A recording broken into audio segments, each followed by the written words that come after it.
everybody, I'm Vera Stewart and welcome to the VeryVera show. You know, there's so many national days. I know it's just every other day it's somebody's national day, but we actually love them when they're about food because we can do a whole show around it. So National Pie Day is coming up just around the corner. So we are in luck because we've got some amazing pie recipes in our cookbooks.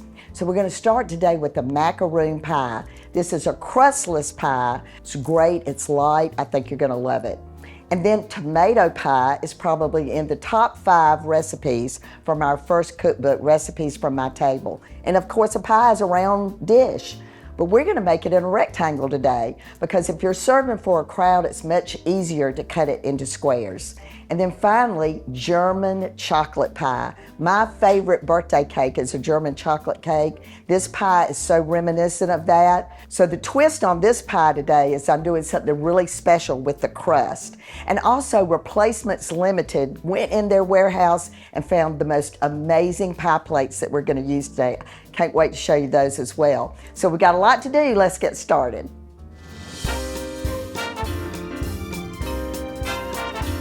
All right, so this macaroon pie, it may be your new favorite pie because I bet you anything you've never had it before. And I had never had it, but this goes way back to when I lived in Madison, Georgia. Really dear friend gave me the recipe, and it was because she served it, and I thought, the texture of this, how light it is, so flavorful, no crust. You know, if you've had a heavy meal, this is the perfect dessert. So macaroon pie, we had a little bit we had to do in advance. So crushing up the saltines, I just use my hands. And this is one of those steps where if you've got a young person that you want to introduce a few new techniques to, you know, having them, you know, take the saltines in a larger bowl and just kind of crush them up. You can get your child or your granddaughter, your grandson in the kitchen with you to do that. All right, so then on the egg whites, you want your egg whites to be cold. When you crack the eggs to separate them, you want to make sure that no yolk gets in the white. The yolk will keep you from getting the mixture that you're seeing here. That little bit of fat in that yolk will prevent the egg white from fluffing up and getting stiff. All right, so when it tells you to add the sugar slowly, you want to start that process when the egg whites have gotten to like a medium peak. You're seeing lines in the egg whites, but you're not necessarily seeing a stiff peak. Once you see those lines, you can start very slowly. And as you can see, I'm going really slow. But now look at these peaks. And literally, you can turn the bowl upside down and they're not moving. All right, so that is prepared. Now we're going to put all the good stuff in. So I've got my saltines done. Now I'm going to add in my chopped dates. And dates are sticky. So a trick here is just to take a tiny bit of flour and dust them. Then they don't stick together. And even if you get a big clump, that's okay. But this is one of the, I love dates. This is one of the ingredients in this to me that makes this pie so delicious because when this bakes up, that flavor goes all the way through this mixture. Okay, so don't dump it in, place it in because you see you don't want all that extra flour to go in. Now these are my Pearson Farm Elliott pecans that are chopped up. I've got almond extract, and almond is literally my favorite flavor. And then I've got baking powder. All right, so I'm just going to stir this together. And stirring it together is not a hard thing to do. But the next step, you know, we're working on book number 3. And the name of the book is Generations. And like I said, your child, your grandchild can be in the kitchen with you. But this next technique is one of the ones that I feel like you have to watch somebody do. So I'm going to pour this in. And now I'm going to fold it. So folding is going all the way down in the bottom of the bowl and then just circle back and take your time. Because if you start stirring, you're losing those minutes that you spent making sure that that meringue was stiff and fluffy. So do you see now why it's called macaroon? You're going to end up with a really light texture to this pie. Now take a gander at my pie plate. It is so beautiful. And Replacements Limited provided us with all kinds of pie plates for this episode. We could not wait for the boxes to come. So we have lightly sprayed it. Now I want you to pay attention to that circle in the bottom. And I'm going to start dipping this in. And I'm not going to go all the way to the edges like you would with any other regular pie. Therefore, you'll be able to slice it much easier than if you went all the way to the edge. Because meringues are crisp. And so this is going to be a challenge to make it look beautiful when you cut it. All right, so I'm going to spread this in the pan. I've got my oven on 350. This is going to bake for 25 to 30 minutes until it's golden. And when we come back from the break, we're going to get started on tomato pie. Can't wait, come back.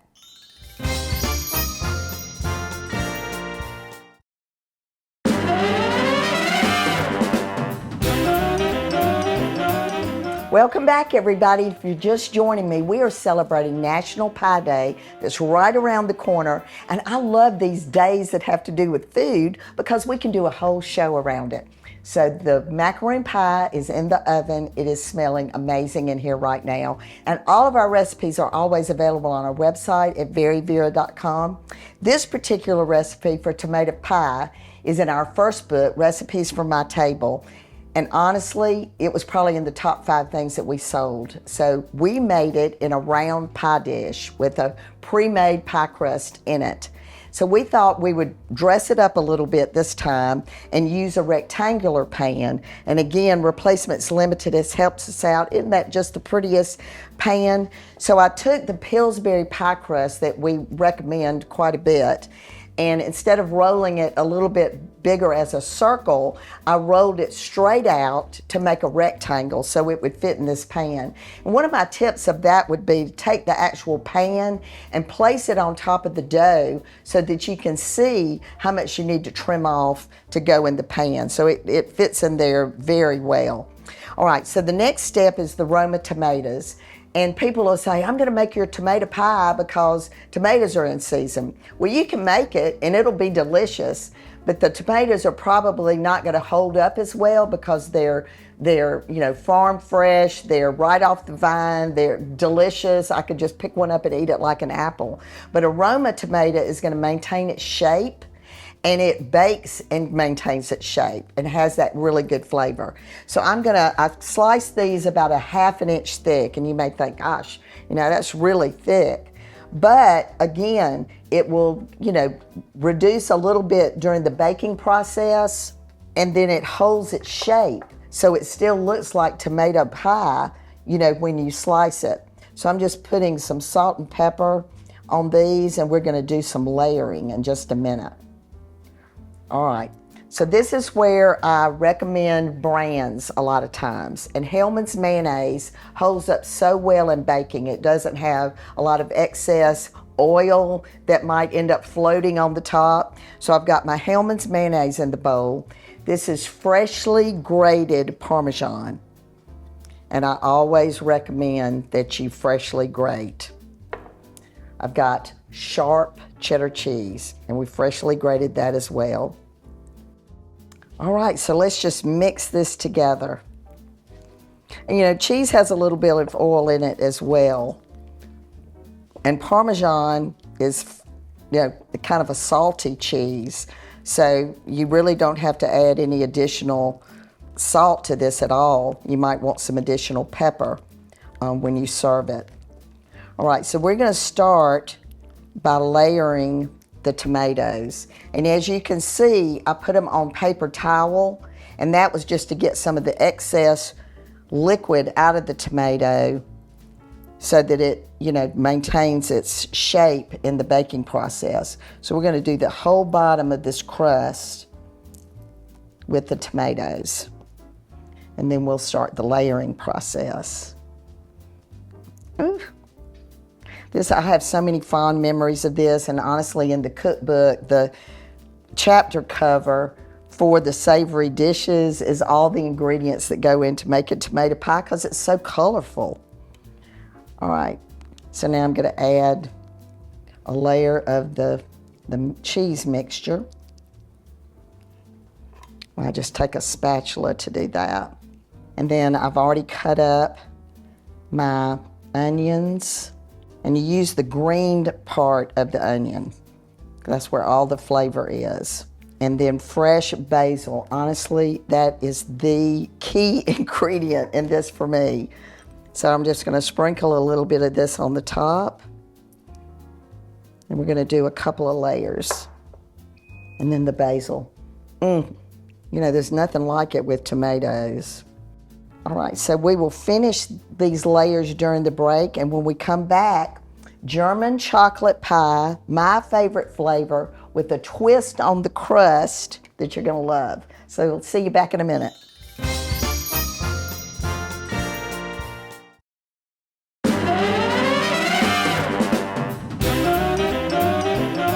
Welcome back, everybody, and National Pie Day is going very well. And maybe if you're going to work on that particular day, I think it would be fun to take a pie to the break room. Everybody would love that, and you could celebrate Pie Day, and you could tell them where you got the recipe. That would be wonderful. All right, so this is one of my favorite recipes. One of the reasons is because all of the steps you're doing in this blender. And pull that blender out of the cabinet that you haven't used and you don't know when, and use it for this recipe. It's easy. And back when I used to have to do a lot of gifts for, you know, clients and that sort of thing, I could line up the pre-made pie shells and just get this blender going with all these ingredients and just pour them in the shells, and I got all of that done and nothing flat. So if you're looking at teacher gifts or Sunday school teacher gifts, if you've got to do more than a dozen of something for like your neighbors, this is a great recipe to use for that. All right, so I've got my eggs in the blender. I'm gonna add in the melted butter, vanilla extract, and milk. All right, so we're gonna blend that around.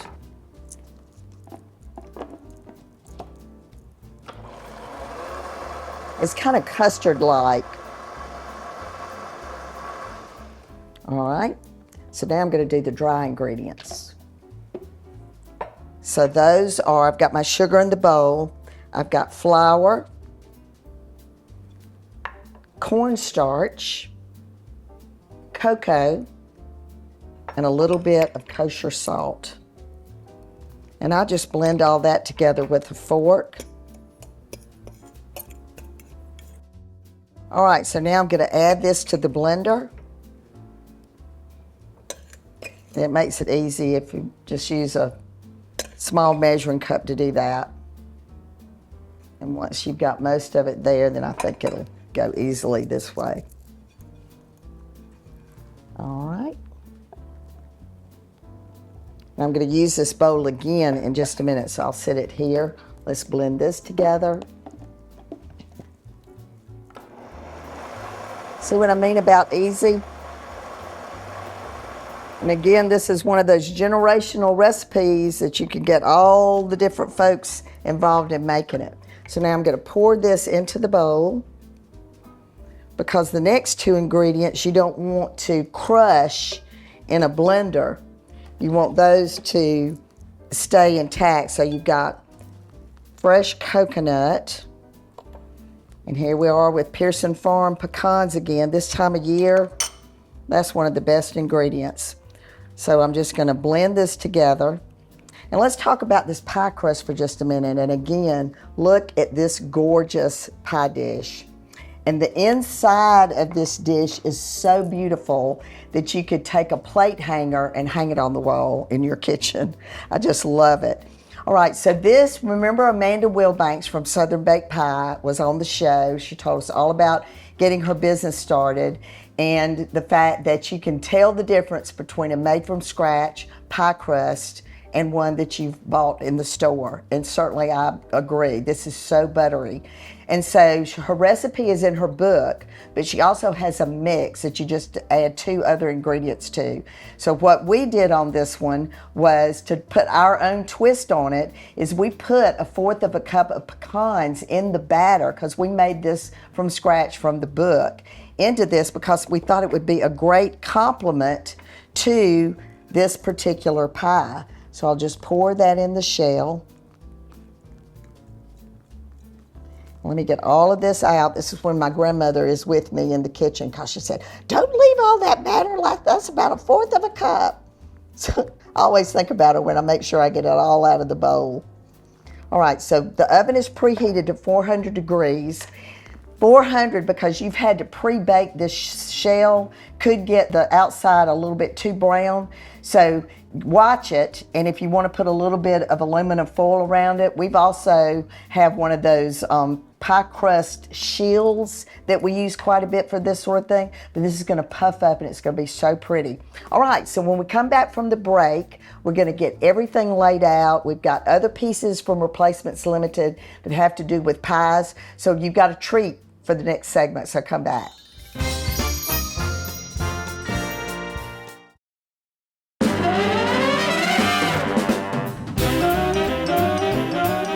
All right, National Pie Day. Celebrate, absolutely, and it's coming up right around the corner. We've given you some wonderful suggestions today. And you know, in January, it could be something you would enjoy getting in the kitchen and just making a pie that you've never made before. So hopefully you'll go to our website at VeryVera.com and look for the recipe. Otherwise, these recipes are in our cookbooks, and cookbook 3 is coming up very soon this spring, so look forward to that as well. So let's walk back through what we did today. We started with the macaroon pie, and you see what I mean about it looks just like a macaroon. So don't get caught up in the fact that it's going to crumble just a little bit when you slice it, but on the plate it just plates beautifully. A little bit of whipped cream, some chocolate sauce. You could stick a pirouette or something in it to, you know, add some height. So it really looks beautiful. And the tip that I gave you in terms of spooning this batter into the pie pan, don't go all the way to the edge, because then your edge really would tear apart when you got ready to cut it. So it looks beautiful. We've used books today for risers for this. So don't feel like you have to use a traditional riser when you want to bring something forward. It's very appropriate that all of our cookbooks that have blue in them is what we're using today. All right, the next dish that we did was the tomato pie. And again, we put a twist on it, as we always do, and made it so you could cut it into squares. So if you're making this for a large group, like if it's a gathering that you're going to have 20 or more people, you can make this in a larger pan. You can double the recipe. You can go ahead and cut the slices, so all they have to do is lift it out, you know, with a spatula, but it plates beautifully. The tomatoes stayed intact, just like I said, so I love the way that looks, and honestly, just standing here, I can smell that basil. It's just amazing. All right, then finally, the German chocolate pie. So the pie crust today from Southern Baked Pie, Amanda Wilbank's recipe, we put our twist on it with 1/4 of a cup of pecans. So the shell itself is almost like shortbread. The pie crust is so buttery, and the filling is almost like a chess pie. The chocolate just gets very dense. It's very custard-like. Then the coconut and the pecans just give it a little bit of a crunch. I love that. Again, whipped cream, but you could serve this warm and put vanilla ice cream on it if you like.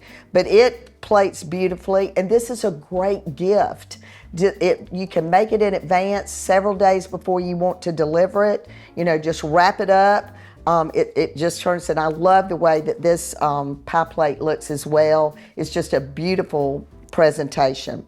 All right, so I mentioned the 400 degrees and the fact that the crust might get really brown. So this is the pie shield that I'm talking about. And it's so funny, on Amazon, the slogan for this company is tan, don't burn. So it's very old school in the reminiscent of it all. But if you put that around the edge, it'll keep that crust from getting really, really brown. So we use that quite a bit. So replacements limited is just over the top on this. They sent us all the different pie plates, the different servers that you use to eat with, like the pie fork. How many of you have ever heard of a pie fork? And then the pie bird. If you're making an apple pie, a cherry pie, a peach pie, use a pie bird. Stick it in the top of the pie where it bubbles up, and all of that bubble will go into the bird. So you've got some great ideas. Let's use them this year. And as I always say on the Very Vera Show, no matter what you do it in good taste. Please come back and join me next week. If you have questions or comments about today's show, or you just want to know more, please join our email list at veryvera.com.